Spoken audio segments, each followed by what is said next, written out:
The galactic outcasts. The vast expanse of space stretched out before the Zarkai family's small ship, a glittering canvas of stars that once held promise, but now seemed to mock their plight.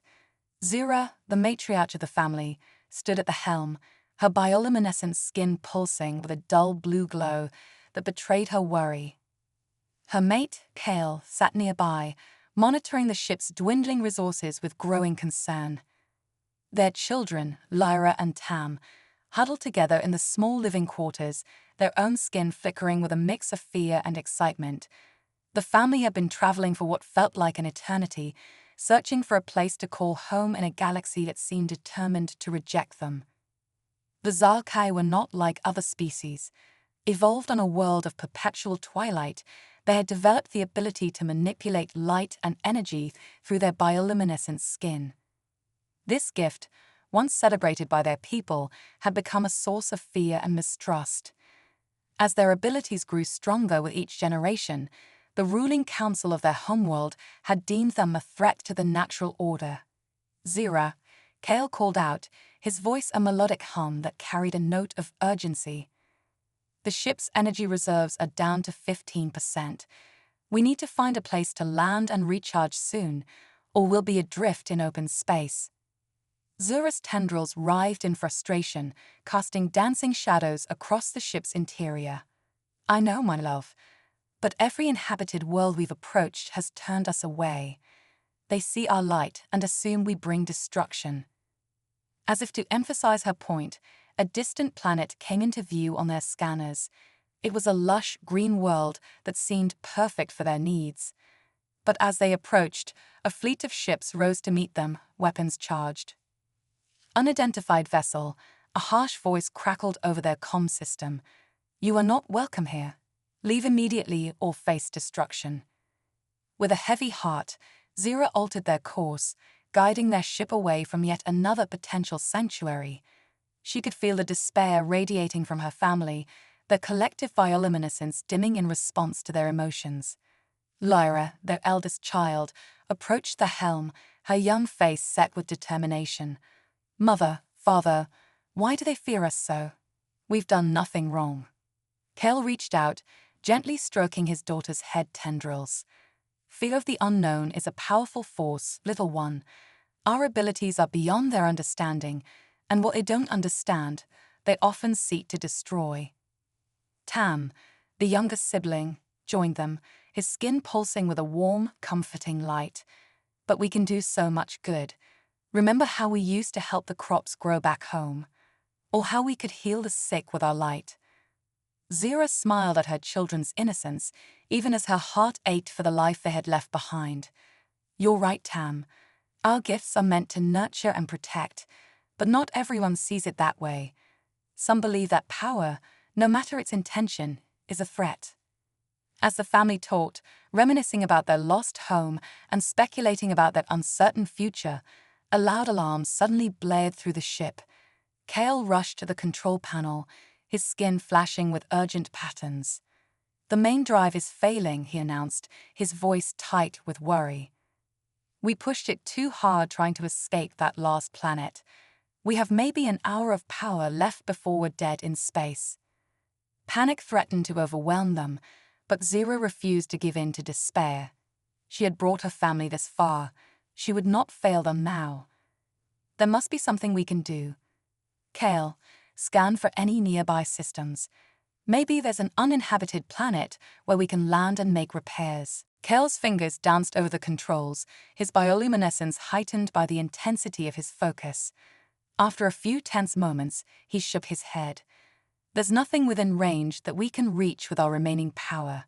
But, wait, I'm picking up something strange. The family gathered around the view screen as Kel magnified the image. In the distance, barely visible against the backdrop of space, was what appeared to be an artificial structure. It's some kind of space station, Zira breathed, hope flickering to life within her. Maybe they can help us. Lyra's skin pulsed with excitement. Look at the design. I've never seen anything like it in any of our star charts. It must belong to a species we haven't encountered yet. Tam, always the cautious one, dimmed his bioluminescence. But what if they're like all the others? What if they fear us too? Kale placed a comforting hand on his son's shoulder. We have no choice, little one. It's our only hope. With renewed purpose, Zira guided their failing ship towards the mysterious station. As they drew closer, they could make out more details. It was a sprawling structure, a central hub with multiple extending arms, each dotted with lights and what appeared to be docking bays. "I'm picking up transmissions," Kale announced. It's a language I've never heard before. The translation matrix is struggling to make sense of it." Zira took a deep breath, her skin shimmering with a mix of hope and trepidation. "Send out a distress call on all frequencies. Use the universal symbols for peace and aid.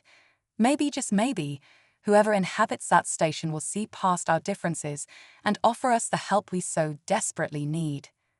As the message was sent, the Zarkai family huddled together, their combined bioluminescence creating a warm, pulsing glow throughout the ship. They had faced rejection and fear across countless star systems, but perhaps here, at the edge of known space, they would finally find acceptance. Little did they know that their distress call was about to be answered by a species unlike any they had encountered before. A young, curious race that had only recently taken its first steps into the cosmic arena. A species known for its resilience, its ingenuity, and its sometimes reckless compassion. Humans.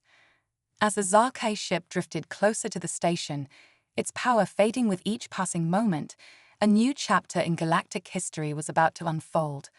One that would challenge preconceptions, forge unlikely alliances, and demonstrate that even in the coldest reaches of space, the warmth of compassion could bridge the gap between the stars. A desperate plea. The space station Harmony hung in the void like a beacon of hope, its gleaming arms stretching out into the darkness. It was humanity's first major extraterrestrial outpost, a testament to their determination to reach for the stars. Inside the station's bustling control center, Lieutenant Commander Alexis Chen sat at her console, her dark eyes scanning the myriad of displays before her. "Another quiet day in the neighborhood," she muttered to herself, stifling a yawn. Harmony's position at the edge of explored space meant that exciting events were few and far between. Suddenly, an alert flashed across her screen, accompanied by an urgent beeping. Alexis sat up straight, her fatigue instantly forgotten. "What the hell?" she whispered, fingers flying across the holographic interface. "Control, this is Chen. I'm picking up an unknown signal, definitely not one of ours." Captain Marcus Reeves, a tall man with salt and pepper hair and a commanding presence, was at her side in an instant. "Source." Alexis shook her head, brow furrowed in concentration. "Unidentified vessels, sir. About 500,000 kilometers out and closing. The signal, it's like nothing I've ever seen before." Reeves leaned in, studying the readouts. "Is it a threat?" "I don't think so, sir," Alexis replied. "The patterns, they match universal symbols for distress and peace. I think they need help." A tense silence fell over the control room as the implications sank in. This could be humanity's first contact with an alien species. Reeves straightened up, his voice steady as he addressed the room. "All right, people. This is what we've trained for. Chen, keep monitoring that signal. Try to establish communication. Rodriguez, power up our defense grid, just in case. And someone get me a direct line to Earth Command. They're going to want to know about this."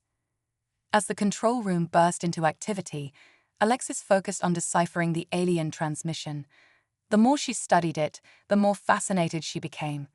"Sir," she called out to Reeves, "I think I got something. It's not just a distress call. There's data embedded in the signal, schematics, biological information. It's like they're trying to tell us everything about themselves." Reeves nodded, his face a mask of concentration. "Can you put it on the main screen?" The large display at the front of the control room flickered to life, showing a stream of alien symbols and diagrams. Gasps of awe echoed through the room as the images resolved into recognizable forms.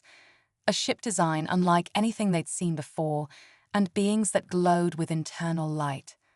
My God, Reeves breathed. They're beautiful. Alexis couldn't help but agree. The aliens' bioluminescent bodies seemed to pulse with life, their features both familiar and utterly foreign. Sir, based on this data, their ship is in critical condition. Life support is failing. They don't have much time. Ree's jaw set with determination. We can't just let them die out there. Prep a rescue team. I want our best on this. Sir, Alexis said, standing up from her console, I volunteer. My xenobiology training could be crucial. Reese studied her for a moment, then nodded. All right, Chen, you're on point for this. Take Dr. Patel from Medical and Engineer Santos. And Chen, be careful out there. We don't know what we're dealing with. As Alexis rushed to prepare for the mission, her heart raced with a mixture of excitement and apprehension. This was the moment she had dreamed of since joining the space program, the chance to make first contact, to reach out to another intelligent species across the vast gulf of space. In the docking bay, Alexis met with her team. Dr. Anaya Patel, a brilliant physician with a calm demeanor, and Carlos Santos, a mechanical genius with a penchant for thinking outside the box. As they boarded the rescue shuttle, Alexis briefed them on the situation. Remember, she concluded, we're not just saving lives here. We're representing all of humanity. Whatever happens out there, we need to show them the best of what we are. The shuttle detached from Harmony, its engines flaring to life as it sped towards the alien vessel. As they drew closer, they got their first visual of the ship. It was sleek and organic in design, almost like a living creature itself. But even from a distance, they could see that it was in dire straits, its hull pulsing with weak, erratic patterns of light. Life signs are faint but stable, Dr. Patel reported, studying her medical scanner. 4 individuals, as far as I can tell. Santos whistled low.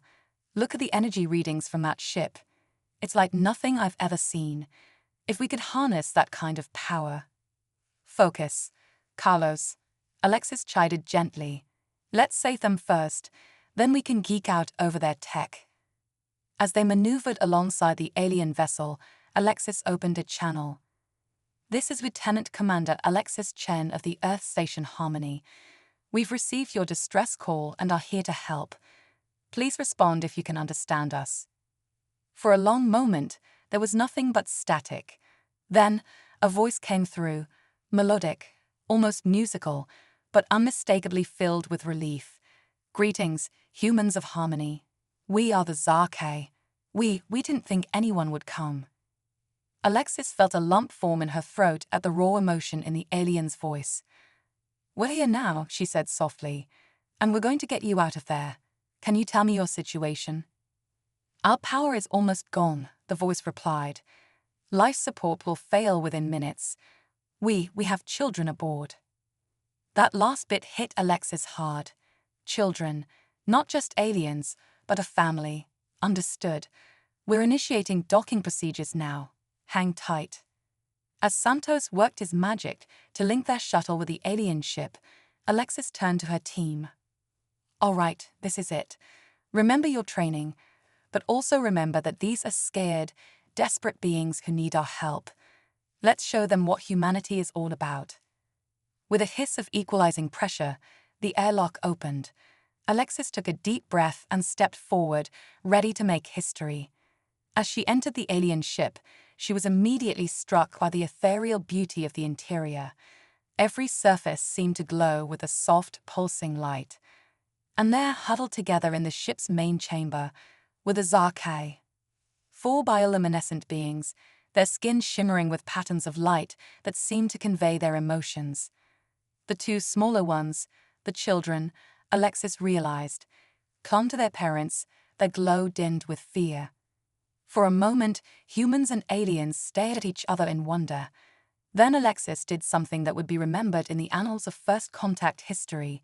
She smiled, held out her hand, and said simply, "Hi. I'm Alexis. We're here to help." The larger of the 2 adult Zarkei reached out, its tendril-like fingers intertwining with Alexis in a gesture that transcended species. Its skin brightened, pulsing with what Alexis somehow knew was gratitude. "I am Zura," the alien said, its voice filled with wonder.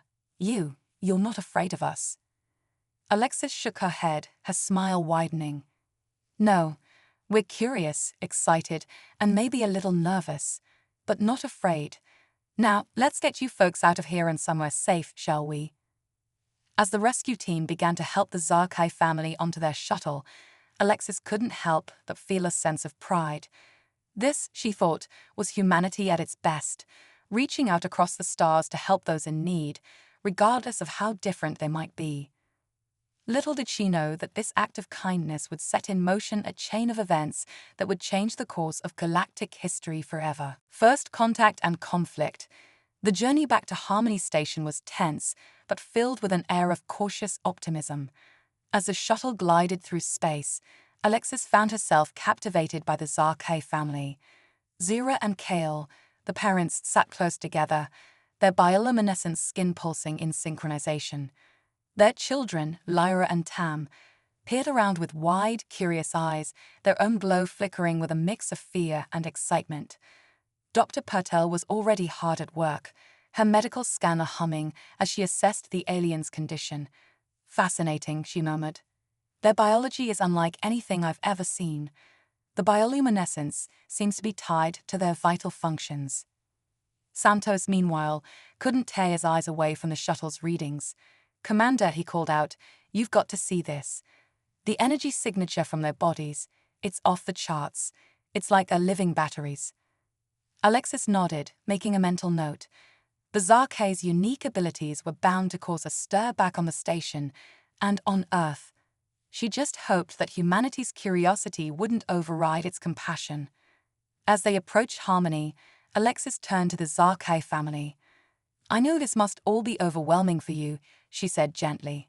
"But I promise, we're here to help. Our station has state-of-the-art medical facilities and plenty of room. We'll make sure you're safe and comfortable." Zura's tendrils waved in what Alexis was beginning to recognize as a gesture of gratitude. "Your kindness is unexpected," the alien matriarch said. "We have traveled far and found only fear and rejection. Why are you humans different?" Alexis paused, considering her words carefully. "We're a young species," she finally said. "We've only recently ventured into space, and we've always wondered if we were alone out here. Meeting you, it's a dream come true for us. We're curious, eager to learn, and we believe that the vastness of space is best faced with allies, not enemies." As the shuttle docked with Harmony, Alexis could see the welcoming committee assembled in the bay. Captain Reeves stood at the forefront, flanked by security personnel and a team of excited scientists. She took a deep breath, knowing that the next few moments would be crucial. The airlock hissed open, and Alexis stepped out first. "Captain," she said formally, "may I present the Zarkai family? They've traveled a long way and are in need of our help." As the aliens emerged, a collective gasp rippled through the assembled humans. The Zarkai's bioluminescent glow cast dancing lights across the docking bay, creating an almost magical atmosphere. Captain Reeves stepped forward, his face a mask of professional calm despite the wonder in his eyes. "On behalf of humanity and Harmony Station, I welcome you," he said. "We're honored to offer you sanctuary and assistance." Kale, the Zarkai father, inclined his head in a graceful bow. "We are grateful for your welcome, Captain. Your people have shown us a kindness we had almost forgotten existed in this galaxy." The moment was interrupted by a sudden commotion at the back of the crowd. A group of humans pushed their way forward, their faces tight with fear and anger. "This is a mistake," one of them shouted. "We don't know anything about these creatures. They could be dangerous." "Yeah," another chimed in. "Look at them glow. It's not natural. What if it's radioactive or something?" Alexis felt her heart sink as she saw the fear spreading through some of the station's crew. She stepped forward, placing herself between the angry group and the Zarkai family. "That's enough," she said firmly. "These beings came to us for help. They're refugees, not invaders." Captain Reeves moved to back her up, his voice carrying the full weight of his authority. "Stand down, all of you. That's an order. We are not going to let fear and ignorance dictate our actions. Dr. Patel has already confirmed that the Zarkai pose no health risk to our station." The tension in the room was palpable. Alexis could see the Zarkai family huddling closer together, their glow dimming in response to the hostile atmosphere. Lyra, the young daughter, looked up at Alexis with eyes that seemed to hold galaxies. "Are we not welcome here either?" she asked in a small voice. Alexis felt a surge of protective instinct. She knelt down to Lyra's level, smiling reassuringly. "You are welcome here," she said firmly. "Some people are just scared of what they don't understand, but we're going to change that together." Standing up, Alexis addressed the crowd. "Look at them," she said, gesturing to the Zarkai. "They're a family, just like any of us. They've traveled across the stars, faced hardships we can't imagine, all in search of a safe place to call home. This is our chance to show the universe what humanity truly stands for. Are we going to let fear win, or are we going to embrace this incredible opportunity?" Her words seemed to have an effect. The angry muttering died down, replaced by thoughtful silence. Even some of the protesters looked ashamed. Captain Reeves nodded approvingly. "Well said, Commander Chen. Now, let's get our guests settled in. Dr. Patel, please escort the Zarkai family to medical for a full checkup. Commander Chen, I want a full report in 1 hour. The rest of you, back to your stations. We've got a lot of work ahead of us." As the crowd dispersed, Alexis felt a gentle touch on her arm. It was Zira, the Zarkai mother. "Thank you," she said softly, her skin pulsing with warm, grateful light. "Your words, they give us hope." Alexis smiled, feeling a mix of emotions she couldn't quite name. "This is just the beginning," she said. "There's so much we can learn from each other. I promise you, we'll find a way to make this work." As she watched Dr. Patel lead the Zarkai family towards the medical bay, Alexis couldn't shake the feeling that this was more than just a rescue mission. It was the start of something much bigger, a turning point not just for humanity, but for the entire galaxy. Little did she know that far away, in the depths of space, other eyes were watching. Eyes that saw the arrival of the Zarkai on Harmony Station not as a moment of hope, but as an opportunity for profit and exploitation. The peace they had found was fragile, and storm clouds were gathering on the horizon. Unlikely allies, days turned into weeks aboard Harmony Station as the Zarkai family settled into their new temporary home. Alexis found herself spending most of her free time with them, fascinated by their culture and abilities. The aliens' bioluminescence, she learned, was far more than just a biological curiosity. It was an integral part of their communication and even their technology. One afternoon, Alexis sat with Zira in the station's arboretum, surrounded by plants from Earth. The Zarkai matriarch's skin pulsed with soft, soothing patterns as she gently touched a nearby flower, causing it to glow faintly. "Your world must be beautiful," Alexis said, watching in awe. Zira's light dimmed slightly, a sign Alexis had come to recognize as sadness. "It was," she replied softly, "before fear turned our people against us." Alexis was about to respond when her communicator buzzed urgently. Captain Ree's voice came through, tense and clipped. "Chen, report to the bridge immediately. We've got a situation." Apologizing to Zira, Alexis rushed to the control center. As she entered, she could feel the tension in the air. Captain Reeves stood before the main view screen, his face grim. "What's going on, sir?" Alexis asked, taking her place at her station. Reeves pointed to the screen, where several unknown ships had appeared. "We've got company, Commander, and they're not responding to hails." Alexis studied the vessels, her heart sinking. The design was unfamiliar, but the weapon arrays were unmistakable. "Pirates," she muttered. "That's our best guess," Reeves nodded. "And given their approach vector, I'd say they're after our new friends." As if on cue, the largest of the pirate ships opened a channel. A gruff, reptilian face filled the screen. "Harmony Station," the alien growled. This is Captain Vexilo of the Crimson Claw. We know you're harboring Zarkei fugitives. Hand them over, and we'll leave your pathetic outpost in peace. Reeves straightened, his voice cold. The Zarkei are under our protection. Leave now or face the consequences. Vexor laughed, a harsh, grating sound. You humans are new to this sector. You don't know how things work out here. The Zarkei are valuable commodities. Their abilities fetch a high price on certain markets. Don't throw your lives away for some glowing freaks. The transmission cut off, leaving the bridge in stunned silence. Alexis felt a surge of anger. Sir, we can't. We won't. Reeves cut her off, his voice firm. Harmony may be new to this sector, but we're not pushovers. Battle stations, everyone. Let's show these pirates what happens when they mess with humanity. As alarms blared throughout the station, Alexis rushed to the Zarkei family's quarters. She found them huddled together, their glow pulsing with fear. What's happening? Kale asked, his tendrils writhing anxiously. Alexis took a deep breath. We're under attack. Pirates. They're after you. Zira's light flared with a mixture of guilt and determination.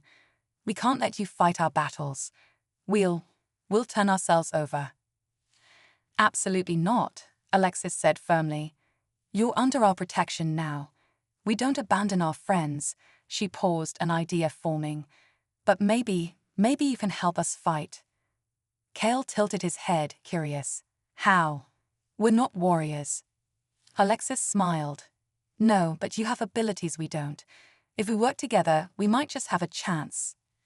Over the next hour, as the pirate ships engaged Harmony's defenses, Alexis worked with the Zarkei to integrate their bioluminescent abilities into the station's systems. Zira and Kale interfaced with the shield generators, their energy boosting the protective barrier. Lyra and Tam, under Santo's guidance, enhanced the targeting systems with their precise light manipulations. On the bridge, Reeves watched in amazement as Harmony's capabilities suddenly surged. What in the world? Alexis grinned as she took her station. Just a little teamwork, sir. Turns out our new friends are full of surprises. The battle that followed would go down in history as one of the most unusual engagements ever recorded. Harmony's weapons, guided by Zarkei light, struck with uncanny precision. The station's shields, pulsing with alien energy, shrugged off attacks that should have crippled them. Captain Vexilo's face appeared on screen again, this time contorted with rage and disbelief. What kind of trickery is this? What are you? Reeves stood tall, a hint of pride in his voice. With humanity, Vexilo, and we protect our own. Last chance. Leave now or be destroyed. The pirate captain snarled, but Alexis could see the fear in his eyes. With a final curse, the Crimson Claw and its fleet turned tail and fled, jumping to light speed as soon as they cleared the system. As cheers erupted across the station, Alexis found herself in a group hug with the Zarkei family, their combined glow filling the bridge with warmth and joy. I don't understand, Zira said, her voice full of wonder. Why would you risk so much for us? Reeves stepped forward, a warm smile on his face. Because that's who we are. Humanity has always dreamed of reaching the stars, of finding new friends among them. Today, we proved that those dreams weren't in vain. As the celebration continued, Alexis couldn't help but feel that this was just the beginning. The Zarkei had shown that they could integrate seamlessly with human technology, enhancing it beyond anything they had imagined, and humanity had shown that it was ready to stand up for its principles on a galactic stage. But as she looked out at the stars, Alexis knew that word of this encounter would spread. The galaxy would soon know of the strange alliance between humans and Zarkei. Some would be intrigued, others threatened. Their journey was far from over. For now, though, they had won, and in doing so, they had taken the first steps towards a future where humans and aliens could stand together as equals, facing the challenges of the cosmos side by side. The journey home. In the weeks following the pirate attack, Harmony Station buzzed with activity. News of the Zarkei and their incredible abilities had spread throughout Earth's budding interstellar community, causing equal parts excitement and concern. Captain Reeves found himself in endless meetings with Earth's leadership, explaining the situation and advocating for the alien family. Alexis, meanwhile, had become the de facto liaison between humans and Zarkai. She spent her days helping the family adjust to life on the station and facilitating their integration into various research projects. The synergy between Zarkai bioluminescence and human technology was proving to be nothing short of revolutionary. One morning, as Alexis was enjoying a quiet moment in the station's observation deck with Lyra and Tam, Captain Reeves approached, his face a mix of emotions. "Commander Chen," he said, his voice solemn, "we've received new orders from Earth Command. They want us to bring the Zarkai to Earth." Alexis felt a knot form in her stomach. "Sir, is that safe? There are still many who fear what they don't understand." Reeves nodded, understanding her concern. "It's a risk, but one Earth's leadership feels is necessary. They believe that if we're to move forward as a spacefaring civilization, we need to embrace this opportunity for cultural exchange." He paused, a small smile forming. "Besides, after seeing what the Zarkai can do, they're eager to discuss potential technological collaborations." Lyra, who had been listening intently, spoke up, her skin pulsing with a mix of excitement and apprehension. "We're going to your homeworld? Will we be welcome there?" Alexis knelt down, placing a reassuring hand on the young alien's shoulder. "It won't be easy," she said honestly. "But I promise you, there are many humans who are excited to meet you, and I'll be with you every step of the way." Over the next few days, preparations were made for the journey to Earth. The Odyssey, Earth's most advanced long-range vessel, was dispatched to Harmony to escort them. As they boarded the ship, Alexis couldn't help but feel a sense of déjà vu. Once again, she was embarking on a journey that would change the course of history. The trip to Earth was not without its challenges. As they traveled, they encountered other alien species, some curious, others hostile. The Zarkai's presence on a human ship raised eyebrows and tensions across the sector. One particularly tense moment came when they were intercepted by a Galdoran patrol, a species known for their xenophobic tendencies. The alien commander, a towering being with iridescent scales, demanded to know why humans were transporting dangerous anomalies through their space. Captain Elena Vasquez of the Odyssey, a seasoned diplomat as well as a skilled commander, handled the situation with grace. "The Zarkai are our honored guests," she explained calmly. "They'd pose no threat to you or anyone else. We're simply escorting them to our homeworld for cultural exchange." The Galdoran commander's eyes narrowed. "Cultural exchange? Foolish humans, you don't know what you're dealing with. These creatures are an abomination, a threat to the natural order." Before Vasquez could respond, Zira stepped forward, her bioluminescence pulsing with calm, soothing patterns. "We understand your fear," she said, her melodic voice carrying across the comm channel. "But we ask you to look beyond it. Our abilities may seem strange to you, but they are a part of us, just as your scales are a part of you. We seek only peace and understanding." The Galdoran commander seemed taken aback by Zira's words and the mesmerizing patterns of her light. After a long moment, he grudgingly allowed them passage, though not without a final warning. "Be careful, humans. The galaxy is not always a kind place to naive idealists." As they continued their journey, Alexis found herself spending more and more time with the Zarkai family, learning about their culture and sharing stories of Earth. She taught Lyra and Tam about human games and music, while Zira and Kel shared the intricate light-based art of their people. One evening, as they sat in the ship's lounge, watching the stars streak by, Kel turned to Alexis, his skin pulsing with a pattern she had come to recognize as deep thought. "Alexis," he said softly, "we've encountered so much fear and hostility in our travels. Yet you humans embraced us without hesitation. Why?" Alexis considered the question carefully. "I think," she said slowly, "it's because we've always dreamed of this. For centuries, humans looked up at the stars and wondered if we were alone. We created stories about meeting aliens, imagining both wondrous friendships and terrible conflicts. When we finally ventured into space, we carried those dreams with us. She paused, looking out at the vast expanse of space. But more than that, I think it's because we see something of ourselves in you. Your desire for a home, for acceptance, for a chance to use your gifts to make a difference. These are all deeply human traits. In helping you, we're living up to the best parts of who we are, or at least who we want to be. Zira's tendrils waved gently, her light pulsing with warmth. You give us hope, Alexis. For the first time in so long, we feel like we might have found a place where we belong. As Earth finally came into view, a beautiful blue marble suspended in the void, Alexis felt a mix of pride and apprehension. She knew that the real challenges were just beginning. Integrating the Zarkai into human society, dealing with the political and social ramifications of their arrival, navigating the complex interstellar relations that would follow, it would all be an uphill battle. But as she looked at the alien family beside her, their faces filled with wonder at the sight of humanity's homeworld, she knew it was a battle worth fighting.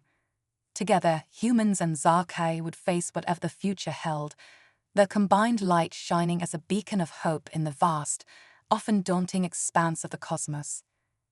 The Odyssey began its descent towards Earth, carrying with it the promise of a new era for both species. The journey home was ending, but the true adventure was just beginning. A new beginning. The Odyssey's landing at the newly constructed Interstellar Welcome Center outside of New Geneva was a spectacle unlike any the world had ever seen. Thousands of people had gathered, held back by security barriers, their faces a mix of excitement, curiosity, and trepidation. News drones buzzed overhead, broadcasting the historic moment to billions around the globe. As the ship's ramp lowered, Alexis stood beside the Zarkai family, offering silent support.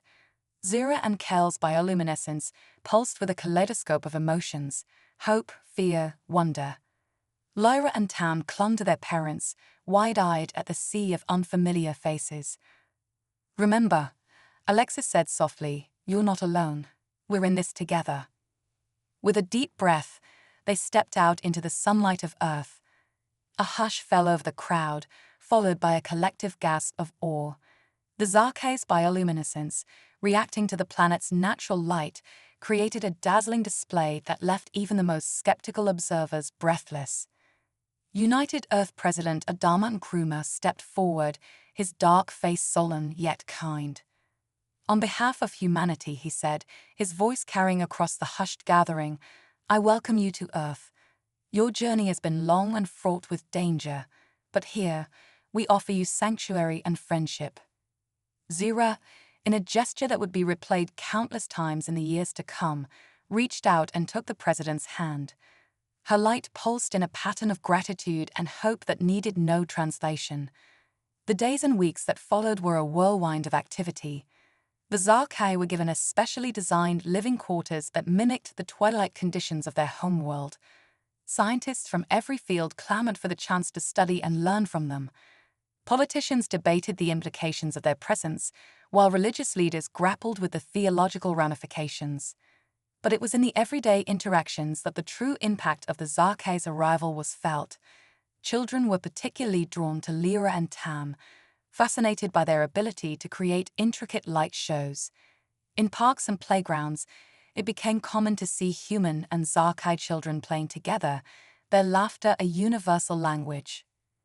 Zira and Kale, meanwhile, began working with human scientists to explore applications of their bioluminescent abilities. Their insights led to breakthroughs in fields ranging from medicine to space travel. Hospitals began using Zarkai-inspired light therapy to treat a variety of conditions. Engineers incorporated bioluminescent principles into new, more efficient energy systems. Not everything was smooth sailing, of course. There were protests from those who feared the aliens' influence. Some religious groups declared the Zarkai to be unholy abominations. Conspiracy theories ran rampant on the internet. But for every voice of dissent, there were many more of acceptance and curiosity. Schools added Zarkai history and biology to their curricula. Artists collaborated with the aliens to create stunning new forms of light-based art. Diplomats worked tirelessly to establish Earth as a neutral ground for interstellar relations, using the successful integration of the Zarkei as a model. 1 year after their arrival, Alexis stood with the Zarkei family on the balcony of their home, overlooking a city that had changed in ways both subtle and profound. Light sculptures inspired by Zarkei art dotted the landscape. Buildings gleamed with bioluminescent accents that were both beautiful and energy efficient. "It's more than we ever dreamed possible," Zira said softly, her light pulsing with contentment. Alexis nodded, a lump forming in her throat. "You've changed us, in all the best ways. You've reminded us of who we can be at our best." Kale's tendrils waved gently. "And you've given us a home, Alexis. Not just a place to live, but a people to belong to." As they spoke, a news alert chimed on Alexis's communicator. She read it, her eyes widening. "They've done it," she breathed. "The United Earth Council just voted to officially offer Earth as a sanctuary planet for displaced alien species." The implications were staggering. Earth, once a remote backwater in galactic terms, was positioning itself as a beacon of hope and diversity in the cosmos. Lyra, now fluent in several human languages, looked up at Alexis with shining eyes. "Does this mean more people like us might come here?" Alexis knelt down, smiling at the young Zarkei. "It does, and it means that humans will be venturing out more too. We'll be building bridges across the stars, making friends, learning from each other." As night fell, the city below came alive with lights, some electric, some bioluminescent, all a testament to the new harmony between humans and Zarkei. Alexis looked up at the stars, knowing that out there, word was spreading. Earth was no longer just a small blue planet on the galactic fringe. It was becoming a symbol of what was possible when different species came together in peace and cooperation. The road ahead would not be easy. There would be challenges, setbacks, and dangers they couldn't yet imagine. But as Alexis stood there, surrounded by her alien friends who had become family, she felt a profound sense of hope. This was more than just first contact. It was the dawn of a new era for humanity and for the galaxy at large. An era where the light of understanding could overcome the darkness of fear, where differences were celebrated rather than shunned, and where the spirit of exploration and cooperation could lead to wonders yet unimagined. As the Zarkei's bioluminescence merged with the city lights below, creating a breathtaking tapestry of color and life, Alexis knew that this was just the beginning. The stars were calling, and together, human and alien alike, they would answer, lighting a way towards a brighter future for all.